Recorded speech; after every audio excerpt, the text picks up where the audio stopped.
தேங்காய் தரோம் தின்னு பாருங்க. விருந்தாளிய மதிக்கிறது எங்க பண்புங்க. கத்தி வச்சு விருந்து தரது எங்க மரபுங்க. ஆனா நாற்காலியில் அமர வேண்டாம், பாரோ தாங்காது.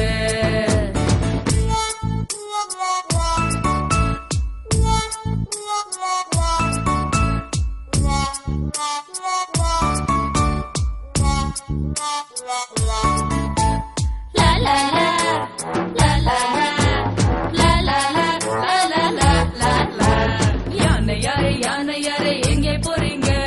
வீர நடை போட்டு யார பார்க்க போறீங்க? விருந்தாளிய எங்களோட வீட்டுக்கு வாங்க. வெல்லம் தரோம் தேங்காய் தரோம் தின்னு பாருங்க. விருந்தாளிய மதிக்கிறது எங்க பண்புங்க. கத்தி வச்சு விருந்து தரது எங்க மரபுங்க. ஆனா நாற்காலியில் அமர வேண்டாம்,